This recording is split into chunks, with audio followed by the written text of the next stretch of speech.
So I've got 5F up here for you today. So let's just talk about, and we can talk about as much or as little of it as you want. I think that I got it all, but let me know if I've missed something. This is the one that we worked through before, right? I feel like, yeah. Okay, so let's take a look. It says a toy car, I'm looking at the right one, right? Yeah, is pushed with a speed V towards a toy truck initially at rest. The car bounces back off the truck so that its final speed is half of the original, but in the opposite direction. It says consider the system to be the car and the truck. Okay, so when they define the system as the car and the truck, really what they're trying to say here is that any forces that are internal or between the two are just internal to the system, so they're not external forces. If they're not external forces, that means that momentum has to be what? Momentum has to be conserved. Yep. So and you might want to just make a note of that so that you know that, okay? So the car and the truck is the system, which means that the force of the car on the truck and the force of the truck on the car are internal forces, which means that momentum is conserved. That's what that notation means, just so that it makes sense to you, okay? So it says sketch a momentum diagram for the car and the truck before and after the collision. I'm going to keep track of it this time and make sure that I'm paying attention to the directions of things and what comes first. So the first thing that is listed here is the car. And what do we know about the car at the beginning of the story?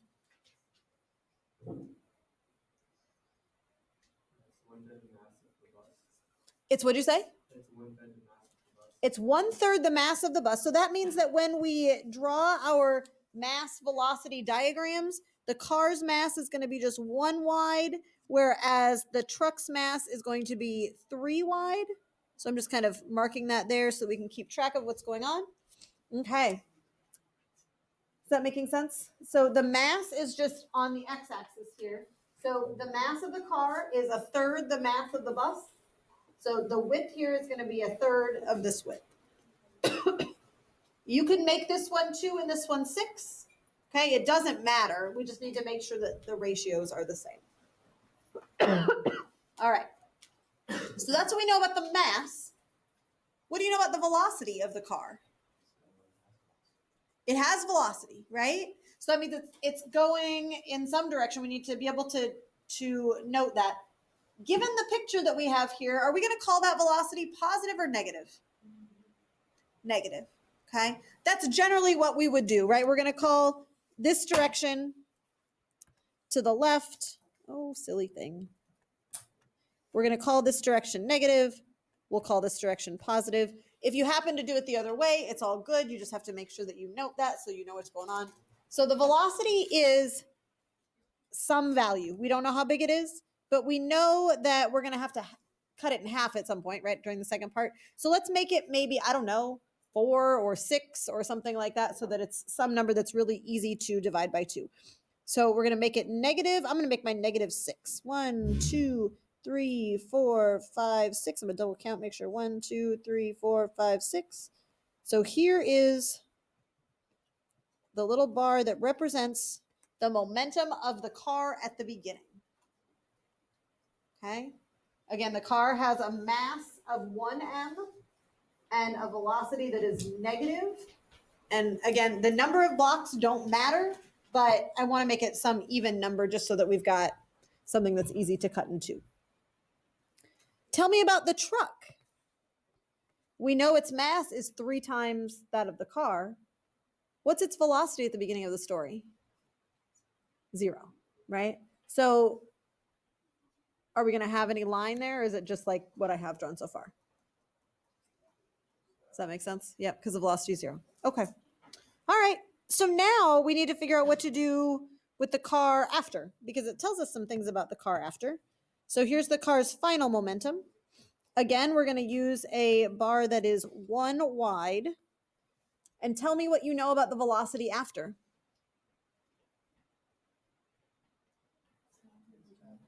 Say what's that? Half the original. Yep. So instead of 6 blocks, it's going to be 3 blocks. And is it going to be down below or is it going to be up above? Why is it above? Yep, it says V2 is in the opposite direction, or V over 2 in the opposite direction. So we're going to go up 3. 1, 2, 3. And that's all that the scenario tells us. But from this, we can figure out the truck's velocity at the end. We know it's got to have a width of 3 because it hasn't changed mass. 1, 2, 3.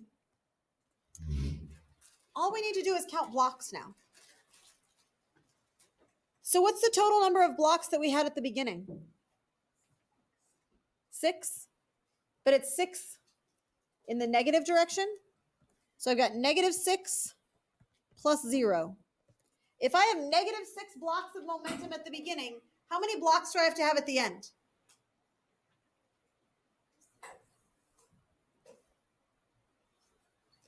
Momentum is conserved. If I have -6 blocks at the beginning, how many blocks do I need to have at the end? -6. Right now I have +4. So I've got +4 plus something. Oh, was it 3? I'm sorry. 1, 2, 3. Yes, you're right. Thank you. Plus something. +3 plus something equals -6. What is it? What is it? -9? Yeah? So to be -9 blocks represented here. So how big is that going to be? How tall is that going to be? It's got a width of 3. 3 down? Yeah. So it's got a velocity of -3. 1, 2, 3. 1, 2, 3. 1, 2, 3. Okay. How are we doing? Okay. So the game here, friends, is that you have to recognize that that's an internal force so that you know that the momentum is conserved. And then without doing any algebra, I like this because you can kind of see what's going on. The total momentum at the beginning has to be equal to the total momentum at the end. Okay? The thing you really have to pay attention to is the positives and negatives because that's what matters. How do the speeds of the car and the truck compare at the end?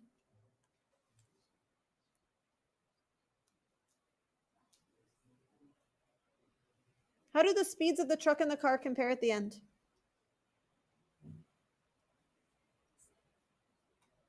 What is it? They are the same. Right? Does that make sense? Because the car is going +3 meters per second or whatever, and the truck is going -3 meters per second. Okay. I feel like I don't have a lot of engagement here, and it's kind of hard to talk to nobody. So if you don't need to hear this, then I don't need to do it. So I just want to make sure. Are we doing okay? Okay. All right. Part B says, how does the situation change if we consider only the car? So the car's initial momentum is going to be the same, -6 to start. So let's go ahead and draw that. 1, 2, 3, 4, 5, 6. 1, 2, 3, 4, 5, 6.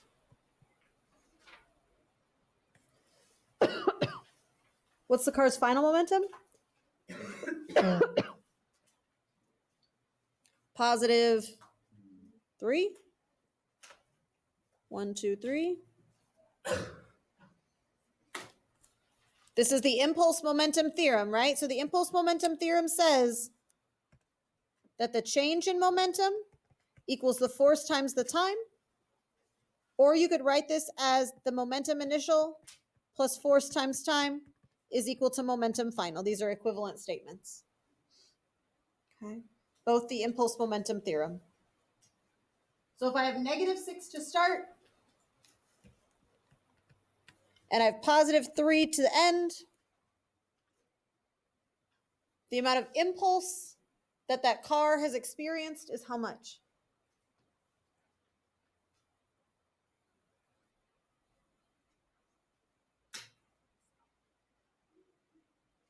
-6 plus what equals +3? -6 plus blank equals +3. Or did I make a silly mistake? It's 9, right? It's 9. How am I going to draw that on my graph?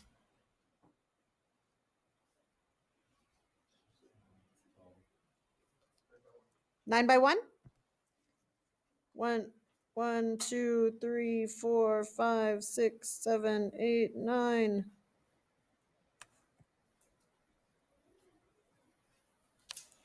Is that the only way to do it? That would be a really big force for a very short amount of time. Bam! Right?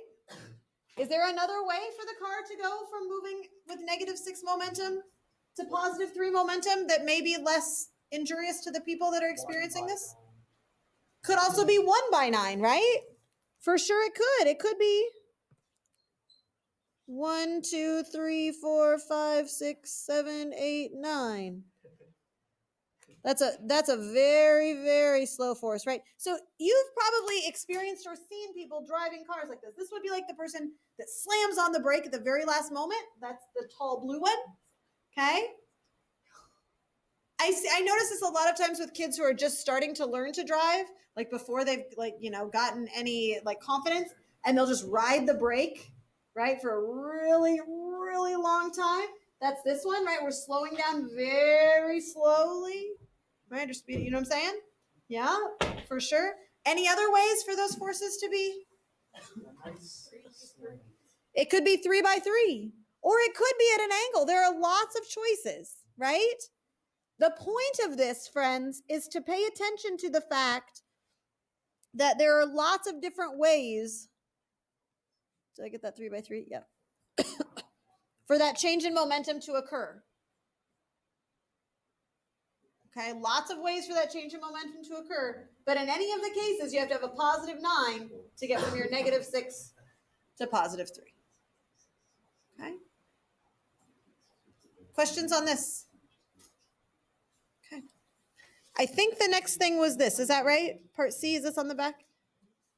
So, it says in a laboratory, excuse me, a ball is dropped onto a force sensing platform several times. What's a force sensing platform? Have you ever seen a force sensing platform before? Scale. Yeah, your bathroom scale is a force sensing platform, right?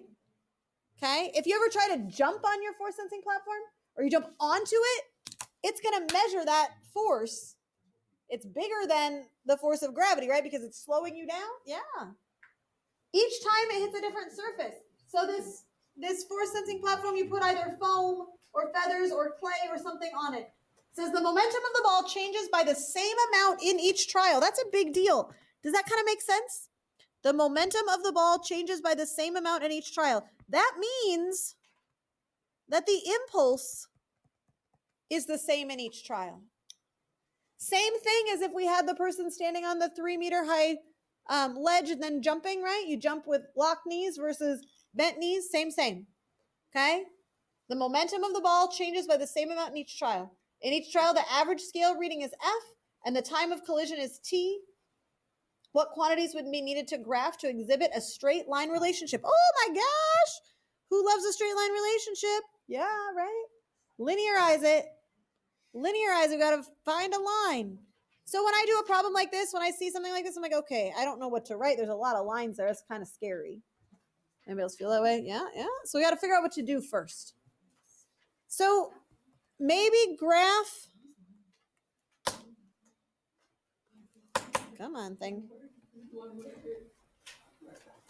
I need something that equals or looks like y equals mx plus b. I'm measuring force and I'm measuring time.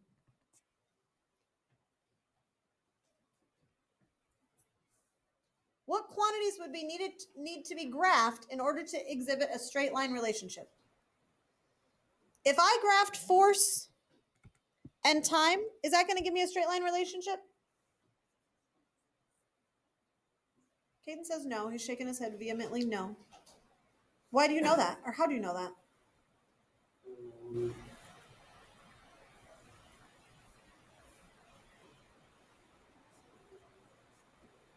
Does the time of collision and the force change each time? The time of collision and the force change each time? As the force goes up, Does the time go up as well?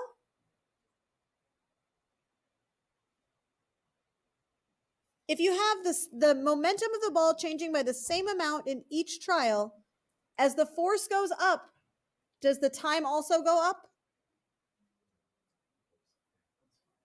It goes down. How do you know? Because if the momentum's the same, they're like inversely proportional. They are. We know this, right? Impulse momentum theorem, friends. F times t is equal to delta p. And it says in there, like legitimately it says right in there, the momentum of the ball, it changes the same amount each time. This is constant. So what am I going to graph on my y and x axis to get a straight line? Do you need a couple minutes to talk to your table mates? I'm not going to tell you the answer to this one, because I feel like you should be able to get this. You might be asked tomorrow. If you know the answer, then don't just give it to other people, because that doesn't do them any good. They're not going to learn anything. Talk to each other for a second. Have a conversation.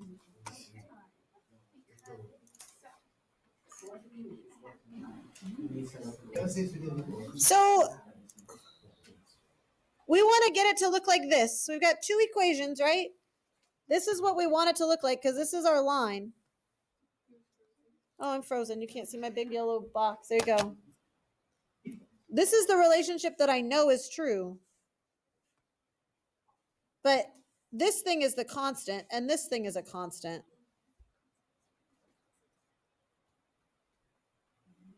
So generally when you have a y equals mx plus b situation, you got one of the variables on one side and one of them on the other side.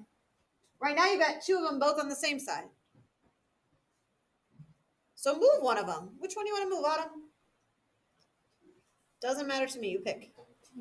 She wants to move t. So I'm going to get f all by itself. How do I get rid of t on this side? Divide by t. Right.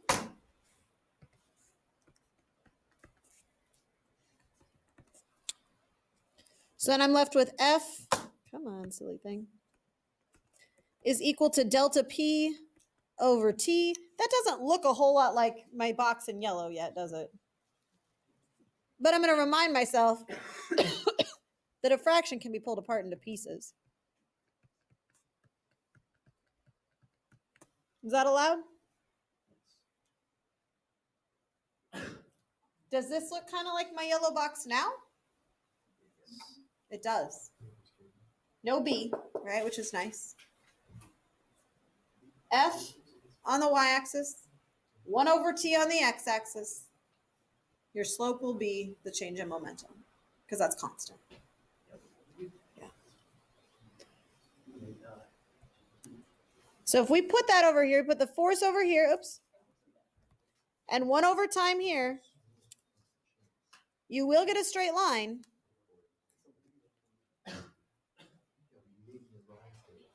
Friends, that's exactly what we did over here when we were drawing these boxes over here. Okay? As one gets big, the other one gets small. Right? So if you graphed, I just want to show this to you because it's kind of cool. 1 over 9 and 9 over 1 and 3 over 3, you're going to get something that looks like this hyperbola, yeah? Okay? But if I graph it the other way, so this is f and t, and 1 over t, so that's going to be 1/9 and 1, right? And flip the other one, you will get a nice straight line with 3 over 3 is the middle. Okay. Anytime you have two things that you're multiplying together on one side, that would be a hyperbola, but we don't like hyperbolas. We like lines. Lines are our friend. Just divide it out, and it's going to be 1 over that other piece. How do you write this down? I don't know. Justify your answer in a few sentences. There's a nice little checklist there. I answered the question. Check. I stated a law of physics that's always true. What's the law of physics that's always true in this case? Change in momentum equals F times T. You can even name it. That's the impulse momentum theorem.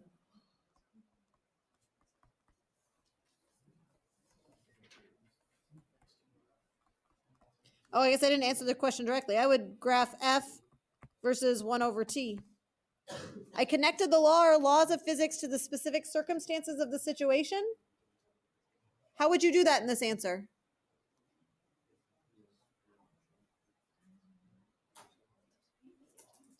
What's that? Yeah, but that doesn't relate it directly to this question. So friends, this is important. I did finally just get your projectile motion retakes graded, and the updated scores are in PowerSchool. Don't look it up right now. Okay, but the reason it took me so long is because I had we had to read a lot of stuff. Oh man, if I was reading this point only comes if you relate it back to the situation. So you'd have to say something about, I'm connecting the law, the impulse momentum theorem that I've quoted, to something specific about this. In the setup, it says the momentum of the ball changes by the same amount each time, even though there are different forces and different times. That acknowledgement tells the reader, whether it's me or somebody sitting in Kansas City, that you not only know the physics, but can apply the physics. Okay? You have to tell them what you know, but also how it relates. And again, then using good physics vocabulary, right? Using words like momentum and mass and force and time. They threw a bunch of extra things in there that you may or may not need, but you could use them. Yeah. Would it count if you used abbreviations? Or do you have to What do you mean? Like for Haley's like earlier, do you have to write out like the words, or can you just? So if the problem asks you to justify your answers with a few sentences or to write full sentences or whatever, you need to write words. Yes. Sometimes they're pickier about that than others, but better to err on the side of getting the points, right? Yeah.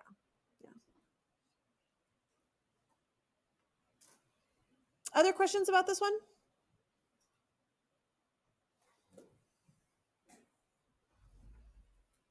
Other questions you want me to go over? I can't remember if there was another one. This kind of, I kind of drew this out, but there was some good physicsy stuff in there that worth talking about. Are there other ones of these that you want to talk about? Are you pointing at something? Yes, that one. Which one was that? Tell me again. 5D. Let's take a look at it. I have to pull it up here, maybe. Maybe I can. Let me see.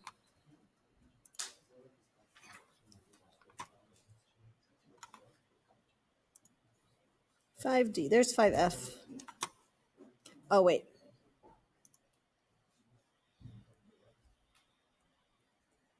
Hold on just a second.